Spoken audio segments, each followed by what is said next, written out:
estava entendendo muito porque eles estavam lá, só da escola e tudo mais e tal. Eu nem sabia o que era coluna, pra ser muito sincero. Aí depois me explicaram. E no final da palestra eles olharam pra mim e falaram: cara, você voltaria aqui? A gente, tava pensando, foi legal, acho que seria interessante passar isso pro pessoal lá. E olha isso tudo que eles fizeram aí nesses dias, sabe? Então, eu acho que desde muito novo a gente já começa a perceber quem são as pessoas, a boa vontade, a genuidade de querer fazer as coisas de maneira bacana, com excelência. Então, eu acho que o Grêmio está de parabéns, o Cristóvão, o Matheus, a Lídia e todo mundo que ajudou na organização aí também. Parabéns, eu acho que eles fizeram um evento, depois eu estudei um pouco mais sobre o Colune. Fizeram um evento padrão, excelência, já que vocês são a excelência da escola pública brasileira. Eu sou o Wellington, tenho 23 anos, sou de São Gonçalo, região metropolitana do Rio de Janeiro, mas hoje moro em São Paulo. Hoje eu tenho um instituto que é tocado lá em São Paulo. Vou falar brevemente da minha história, vou quebrar o protocolo, eles falaram que não pode ter perguntas, mas eu costumo falar que eu venho pelas perguntas. E não quero essa formalidade de mandar papelzinho e tudo mais, não. Quem quiser fazer pergunta, levanta a mão.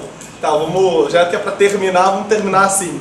Então, minha história começa mais ou menos quando eu tinha 8 anos de idade. Antes disso eu não lembro de muitas coisas, só lembro de uma festa de quando eu tinha mais ou menos 4 para 5 anos, que tem foi uma festa do 101 Dálmatas. Eu sempre gostei muito do Dálmatas, então tem várias fotos lá. Então a única coisa que eu acho que eu lembro de tão relevante antes dos meus 8 anos de idade. Mas por que essa memória é muito forte quando eu tinha 8 anos, né? Porque meu pai é padeiro e minha mãe é técnica de saúde bucal. E com 8 anos de idade eu fui vender água e refrigerante na praia de Saquarema junto com meu pai. Meu pai chegou para mim e para o meu irmão, eu tenho um irmão mais velho, ele tem 26 anos e está formando em Sistema de Informação pela Federal Fluminense, que é a UF, e toca hoje área de tecnologia de umas clínicas médicas lá no Rio. E aí, meu pai chegou e falou pra mim e pro meu irmão: cara, eu vou vender, vou montar uma barraca, se vocês tiverem interesse, todos os clientes que estiverem próximos da barraca que vocês atenderem, a grana fica pra vocês. E tal, e depois vocês me pagam o valor só da mercadoria e vocês vão ficar com lucro. A gente já ia ganhar um dinheiro dele, mas nada, muita coisa e tudo mais e tal, mas a gente falou: para uma oportunidade de ganhar uma grana a mais, né? E aí foi assim que eu cheguei, vendi tudo com meu irmão, e no final eu falei pra ele: cara, vamos reinvestir esse dinheiro, você não tá entendendo e tal. A gente pega, passa a comprar do nosso próprio bolso a mercadoria. Meu irmão, um pouquinho mais conservador, falou o seguinte: pô, acho melhor não, cara, a gente já fez uma baita grana, eu arrisquei sozinho, lucrei 3 vezes mais que meu irmão. Eu tinha 8, ele tinha 10, eu voltei pra casa querendo vender a minha mãe. Bolinha de gude na porta de casa, sacolé, picolé. Eu vivia em ambiente de subúrbio, periferia, que as pessoas moram em casas, ruas, então isso era... eu nunca tive mesada, mas teve um acordo dentro de casa que tudo que nós vendêssemos ali tinha que ir para um pote e no final do mês era dividido entre eu e meu irmão. Então essa era a nossa mesada, que era isso era feito por meio do nosso trabalho, né? Que aí a gente catava latinha, papelão, é quase a coleta seletiva ali das quadras ali do meu bairro. Uma experiência muito bacana. Mas por que meu pai fez isso de oferecer pra gente? Ele tinha uma preocupação muito grande, gente, mas muito grande, em ensinar pros filhos o valor do trabalho e o valor do dinheiro. Então se você tem essa blusa aqui, se você tem esse sapato e tudo mais, isso custou dinheiro e alguém que pagou por isso. Então eu acho que eles tinham muito medo que os filhos crescessem, por mais que não tinha muita coisa, crescessem meio que sem noção, sabe? Vou falar no popular. É o cara que fica reclamando de tudo. Ele reclama se tem sardinha, ele reclama se tem salmão na mesa, sabe? E uma das piores coisas que tem, e aí uma primeira mensagem que eu quero passar: fujam de gente que reclama de tudo. Uma coisa é você ser crítico e tudo mais, mas nunca tá bom, sabe? O ar-condicionado não tá bom, o ventilador, o ar-condicionado tá bom, então vamos pro ventilador, não tá bom. E tal, a sala nunca tá limpa e tal. Então são pessoas que normalmente que reclamam muito, de maneira exacerbada, dificilmente são as pessoas que começam a meter a mão na massa para tentar mudar. Então acho que eles tinham essa preocupação, que nós crescêssemos por um lado sem noção, e eu acho que talvez para o meu pai, principalmente, minha mãe, eu acho que ela ficaria muito triste se nós não estudássemos. Meu pai, eu acho que ficaria muito triste se nós fôssemos uns vagabundos, não trabalhássemos. Então, pro meu pai era um negócio muito importante. E aí foi assim, eu estudava numa escola privada pequena de bairro, aquele negócio que seu pai paga lá, conhece o diretor, um negócio valor super pequeno, super ínfimo ali e tal. E aí, quando eu tinha 12 anos, eu acho que acontece o primeiro turning point na minha vida, que eu começo a vender picolé dentro do 7º Batalhão de Polícia Militar.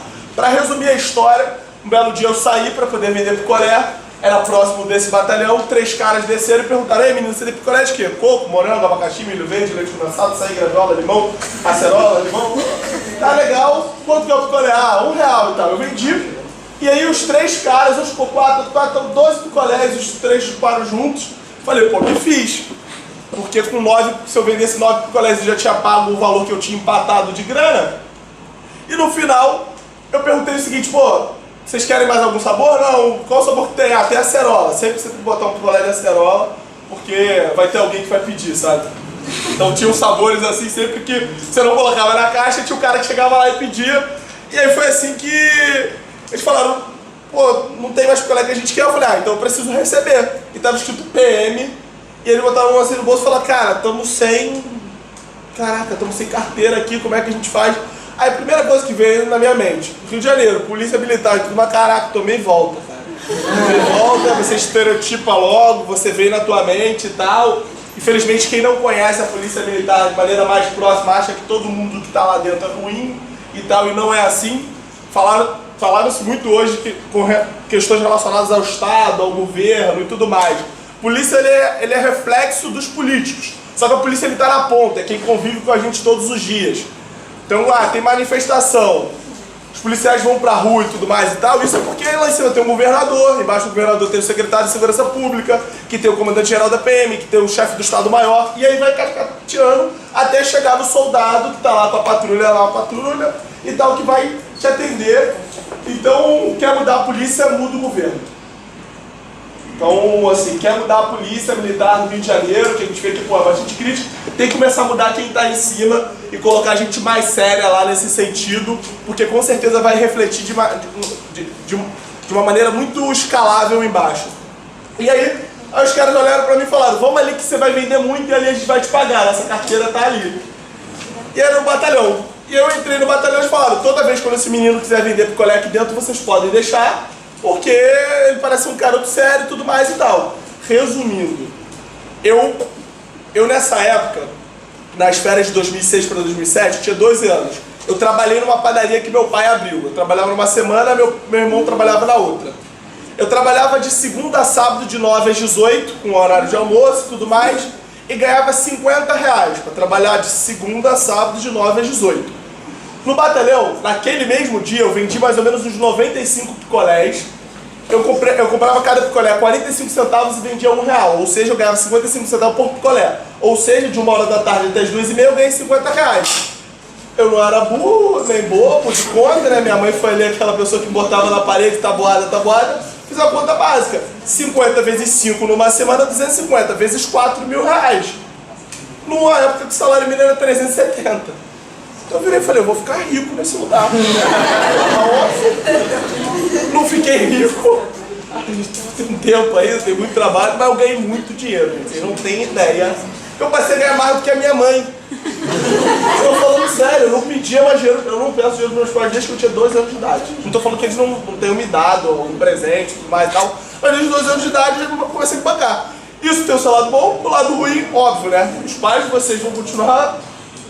Acho que sempre a gente tem que respeitar nossos pais, mas tem uma coisa que quando você vai ficando mais velho, de ter um controle dos pais sobre os filhos, é a questão financeira. Você não paga as suas contas, você tem que me pedir dinheiro pro lanche da escola, você tem que fazer isso, tem que fazer aquilo, tal. Você quer sair, ó, não vou te dar dinheiro e tal.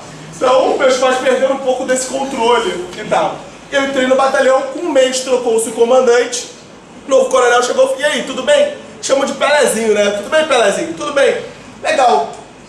Quem te autorizou a vender aqui foram os oficiais, coronel, e tudo mais. Legal. Tu estuda? Tu gosta de estudar? Adoro estudar, coronel. Ia falar pro coronel que eu não gostava? Adoro estudar. Tá bom.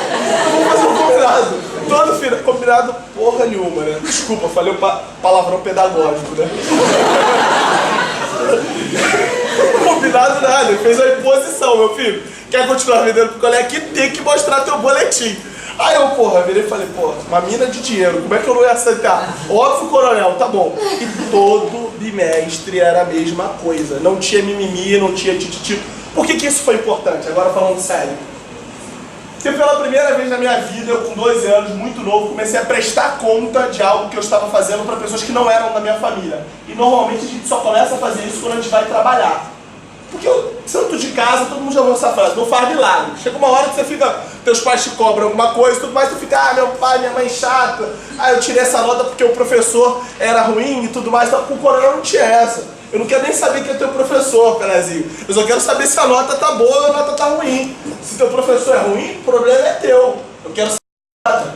E aquilo dali começou a criar um senso de responsabilidade e compromisso muito grande dentro de mim. Outra coisa que eu vejo que o batalhão foi muito importante, né? Eu fiquei lá de 2007 a 2010. É maturidade. Eu era um garoto muito novo, eu terminava de vender porque eu era 2h30 da tarde, ficava lá até as 5, fazia todos os tipos de serviços possíveis dentro do batalhão. Desde cortar papel, aprender a, tipo, mandar um ofício, levar o papel de um lado pro outro e tal. Eu ficava lá porque eu achava que aquele lugar era o melhor lugar do mundo para eu estar e tal. E era mesmo, acho que naquele momento. E eles me tratavam de uma maneira muito carinhosa. Então, eles começavam a ter conversas comigo muito à frente do meu tempo. Então, discussão sobre segurança pública, sobre educação, sobre tipo, cara, tem que trabalhar, ser um bom profissional para poder crescer. E óbvio, naquela época, meu sonho era ser comandante geral da PM, sabe? Chegar um dia secretário de segurança pública. Então, hoje, o grande interesse que eu tenho de médio e longo prazo, e muito do que eu faço hoje para poder criar um programa, formação de lideranças nacional e tal, tem influência lá de que quando eu tinha 12 anos, deu, tipo, conviver num ambiente, começar a enxergar a sociedade por outros ângulos que um menino de 12 anos normalmente não teria oportunidade, né? Então foi super bacana.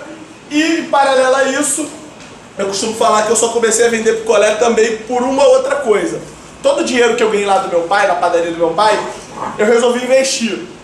Ganhava 50 reais por semana e tudo mais e tal. E eu sempre gostei muito de doces, brigadeiro, beijinho de coco, cajuzinho, casadinho, esses doces grandes que normalmente você vê em padaria. E aqui deve ter alguma padaria em Viçosa. E eu tive a ideia, eu falei, cara, eu ganhei essa grana. Meu pai não vai deixar eu continuar trabalhando na padaria dele depois que as aulas voltarem. As aulas vão voltar e uma hora eu vou começar a gastar esse dinheiro vai acabar. Por que não eu começo a fornecer esses doces para a cantina de uma igreja? Ou então para a cantina, para algum lugar, para algum comércio. Por que eu pensei em igreja? Eu falei, cara, não tem como dar errado. O pastor enrola o culto, vai até 9h30 da noite, todo mundo sai cansado, tem a tia da empadinha. Se tiver um doce do lado e o negócio for bom, eu acho que dá certo. E foi assim que aconteceu. Eu comecei fornecendo 20 doces grandes para a cantina de uma igreja. Com 1 ano e meio eu tinha 22 pontos de venda, fornecer mais ou menos 1.000 doces por semana, passei a pagar minha tia para poder fazer, uma freelancer para ajudar nas entregas e um amigo também para ajudar, uma freelancer para ajudar na produção. E um amigo para ajudar nas entregas. Então eu fazia toda a parte administrativa do negócio e depois eu comecei a descobrir que, cara, estou quase atingindo minha capacidade máxima de produção, dá um dinheiro bacana, mas como é que eu consigo maximizar isso, né? E aí foi aí que eu tive a ideia de, que dá mais dinheiro eu começar a fornecer também doces para buffet e festa infantil. Então, por exemplo, lá um cento eu gastava, sei lá, 12 reais para fazer um cento de docinho, eu vendia 30 reais. Eu ganhava, sei lá, 150%, um valor assim muito bom para fazer aquilo. E depois eu descobri o seguinte, o conceito de valor agregado, né? Eu falo isso lá em São Paulo, os caras ficam rindo pra caramba.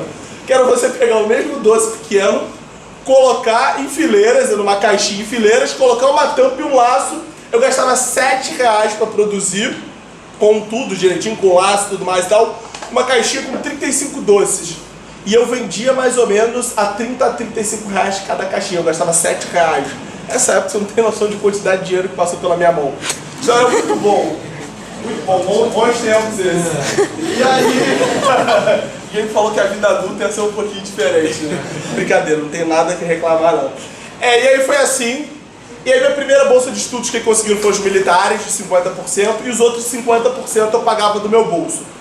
Por que isso foi bom também? Eu comecei a investir em mim. Então, eu vi alguém falando aqui de CS, de Need for Speed e tudo mais e tal. Porque foi o Ivan e tal. As pessoas me perguntam, nossa, você não teve infância, porque você não conversou com, nos finais, porque você não conversou com o dono da lan house do meu bairro. eu gastava muito dinheiro nos finais de semana lá, você não tem noção. Acho que eu patrocinava, sabe aquele negócio? Você bota 1 hora, R$2. Você bota 10 horas, é R$15 e tal. Comprava logo só pacote, sabe? Não tinha internet boa em casa e tal. Então eu me diverti muito. E aí entrei nessa escola e comecei a pagar eu mesmo os 50%. Era uma mensalidade não barata, cara, mas eu ganhava dinheiro pra isso. E aí foi pela primeira vez que eu desobedeci a minha mãe, porque a minha mãe não quis ser minha responsável financeira, que ela falou: ué, do dia que o batalhão entrar um coronel que não quer você lá dentro, acabou já boa parte da tua renda, você só vai continuar com os doces e não sei se consegue bancar tudo isso. Aí óbvio, eu fui apelar e fui na minha avó para ela ser minha representante financeira, e foi isso que aconteceu. E aí desde os 14 anos minha mãe se mete muito pouco com relação à questão de educação na minha vida. Minha mãe nunca falou a faculdade que eu deveria fazer, ela só queria que eu fizesse faculdade. Você vai fazer medicina ou vai fazer música, o problema é teu, meu filho. Porque tinha uma máxima dentro de casa que era o seguinte: eu não quero nunca que você coloque o dedo na minha cara, é literalmente essa frase, e fale que você não realizou seus sonhos ou você não conseguiu evoluir na sua vida porque eu influenciei. E aí, entrei nessa escola, no meio do ano acontece um acidente comigo e eu descolo o fêmur da bacia. Eu tenho um parafuso na perna e tal, agora as pessoas, todo mundo vai começar a reparar do jeito que eu ando. É bizarro, sabe? Mas fica tranquilo, gente, consigo correr e tal, enfim. Mas... E aí eu tive que colocar um parafuso, e eu acredito que nada acontece por acaso, eu sempre acreditei muito em Deus, tive sempre fé.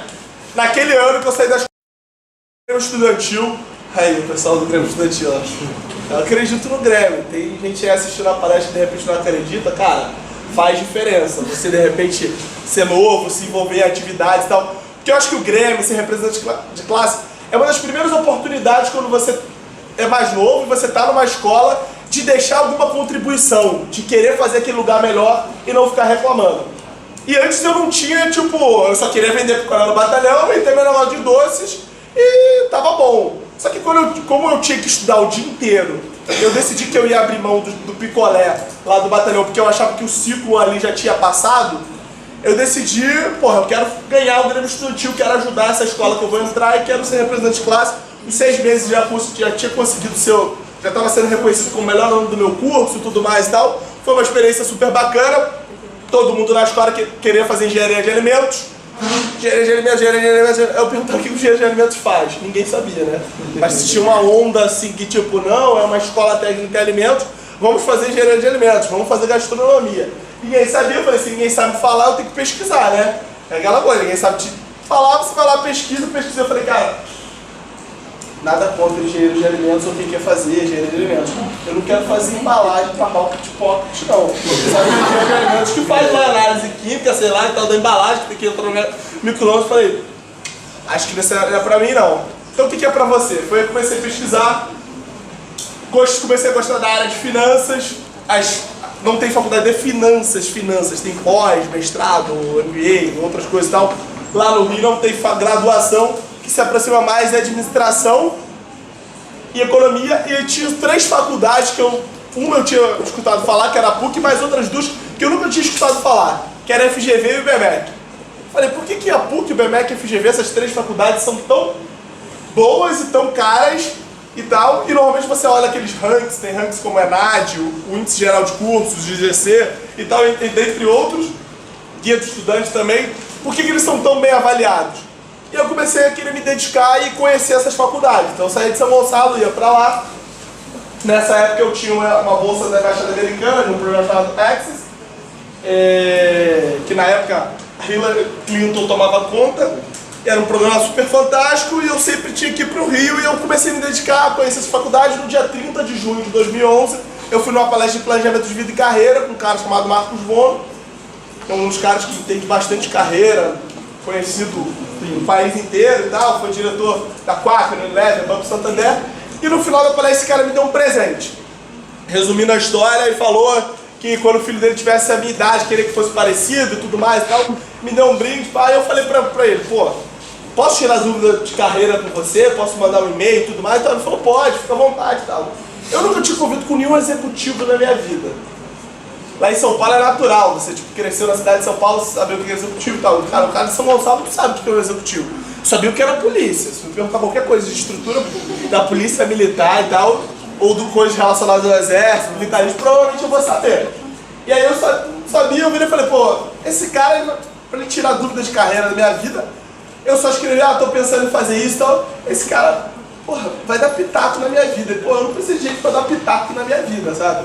Eu achava que, tipo, se eu mandasse pra ele, estou pensando em fazer, sei lá, economia, ele ia falar, faça economia, então, eu pensava que, tipo, nisso, e tipo, aí eu resolvi escrever um pouco da minha história pra ele, que eu tô resumindo pra vocês em 25 minutos, escrevendo lá, resumindo, deu 9 páginas, quase 10 páginas, eu achei meio absurdo, mas eu falei, eu não tenho nada a perder, garanti que o primeiro parágrafo ia estar interessante, anexei eu tenho esse e-mail até hoje, anexei essa porra no e-mail, falei, enviei esse mesmo. Por sorte, o cara pegou, abriu, leu, a história acho que estava legal e tudo mais e tal, pediu meu telefone e me ligou naquele mesmo instante. Mandei 2 minutos depois, ele me liga e fala, cara, muito bacana a tua história, você vai me desculpar que eu vou falar agora, mas já enviei para amigos meus que são diretores de empresa, presidente e tal, e quando você tem que ir atrás de sonhos, você tem que arriscar. Eu vejo que na tua vida inteira, desde muito novo, você arriscou indo lá naquela palestra, porque eu fui numa palestra que era recepção de, tipo, calouros da faculdade com os pais, então tinha porrada de gente rica, do lado dos pais com os filhos, e eu lá, tipo, o único negro da plateia e tudo mais e tal, e eu fui o único que tive uma certa interação, assim, participando e tal, e ele falou, Sérgio, eu vou estar aí no Rio, eu queria tomar um café com você e tudo mais e tal. Ele falou, São Gonçalo é perto de Copacabana?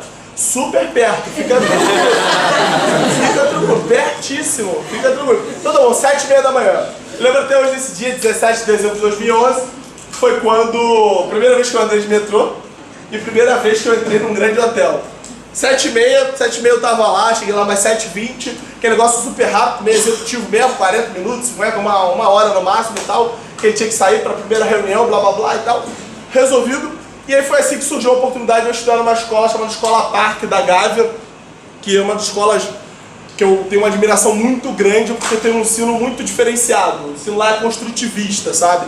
Então tem uma pegada muito bacana e normalmente artistas, filhos de empresários e tudo mais, a galera da elite ali do Rio de Janeiro, quando não quer colocar nas escolas tradicionais e tudo mais, tipo as escolas de Santos lá que são bastante fortes, Santo Agostinho, São Bento, Santo Inácio, coloca numa escola parque, coloca na escola nova, tenta colocar em outras escolas, mas que também tem uma preparação para o vestibular. Fui estudar lá e o meu passivo era o seguinte, acordar às 4 da manhã, 4h40, 4h50 tá pegando o ônibus, para estar na escola às 7. Eu normalmente era sempre um dos primeiros a chegar, eu chegava às 6h40, mas também se eu pegasse o ônibus 5h10, 5h20 eu já não chegava mais, eu chegava no segundo tempo de aula, estudava de 7 às 5, e às 5 eu saía lá da escola e voltava para casa, chegava em casa entre 8 e 8h30, todos os dias.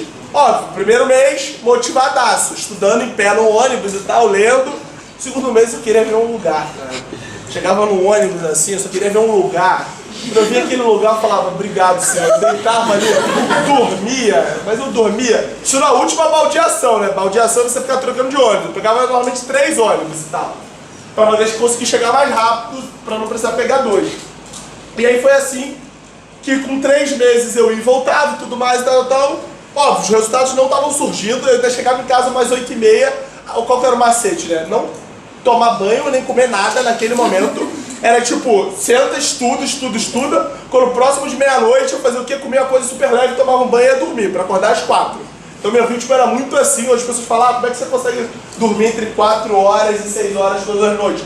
É mais ou menos porque naquela época foi o ápice de eu conseguir ter que me adaptar, né? E os resultados não estavam vindo. Primeiro que eu tinha defasagem de conhecimento, essas escolas normalmente dão 3 anos em 2, no último ano é revisão para vestibular. E eu fui conversar com uma ex-professora minha, da minha antiga escola, ela falou, cara, o que te aflige? Sofreu preconceito racial, de classe, tal? Professora, não. Graças a Deus, não. Falei, uma semana eu me tornei representante de classe. Então, em pouco tempo eu só não me envolvi lá na questão do Grêmio, que a psicopedagoga virou e falou, não se envolve porque você precisa ter tempo de estudar, deixa essa playboyzada aí se envolver e tal. Não faz isso não, Hélio, tá bom.